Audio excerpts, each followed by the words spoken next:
सद्गुरू श्री ब्रह्मचैतन्य महाराज गोंदवलेकर यांचं प्रवचन 31 मार्च.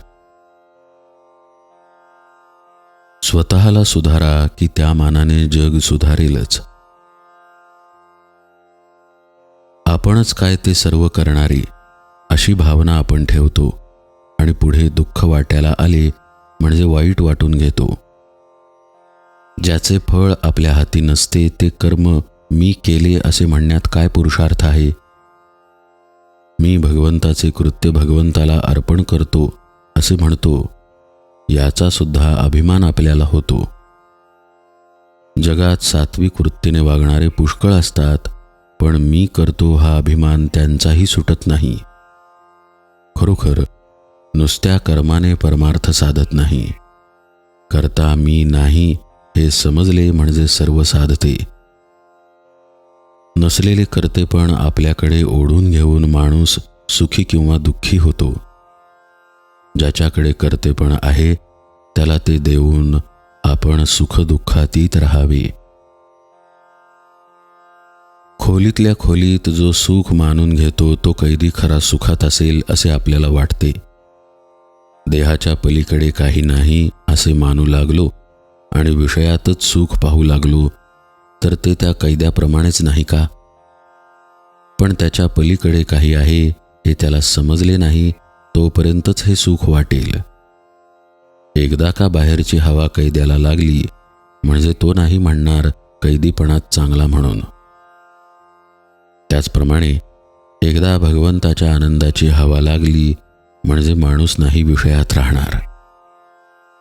चित्त आपल्याला निर्विषय करता येणार नाही, पण ते भगवंताकडे लावता येणार नाही असे नाही.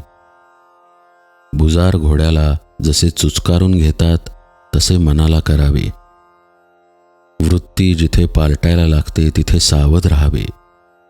भगवंताचे स्मरण चुकले की काहीतरी अवघड वाटायला हवे. आज नको वाटणारे नामस्मरण बळजबरीने करावे म्हणजे हवेसे वाटणारे विषय जातात. प्रापंचिक अडचणीतून जर आपण मार्ग काढतो तर मग परमार्थातल्या अडचणींना का भ्यावे? जर आज आपल्याला विवेकाने सुखी राहता आले नाही तर आपल्याला सुख कधीच मिळणार नाही. नुसते गिरीकंदरात जाऊन कुठे परमार्थ साधत असतो का? तसे असते तर तो माकडांनाही साधला असता. खालच्या प्राण्यांना आपले विकार आवरण्याचा विचार नसतो, पण मनुष्याला चांगले वाईट कळते. त्याला सारासार विचार करण्याची शक्ती आहे. ही त्याच्यावर भगवंताची कृपाच आहे. जग सुधारण्याच्या नादी आपण लागू नये. त्या कामासाठी लोक जन्माला यावे लागतात. अगदी आपला मुलगा जरी झाला तरी त्याला योग्य ते सांगून पाहावे, पण मी त्याला सुधारीनच हा भ्रम नसावा. स्वतःला सुधारा की त्या मानाने जग सुधारेलच. कर्तव्य म्हणून वकील जसा भांडतो त्याप्रमाणे कर्तव्य म्हणून प्रामाणिकपणाने आपण प्रपंच करावा. त्यामध्ये भगवंताला विसरू नये. जानकी जीवन स्मरण जय जय राम.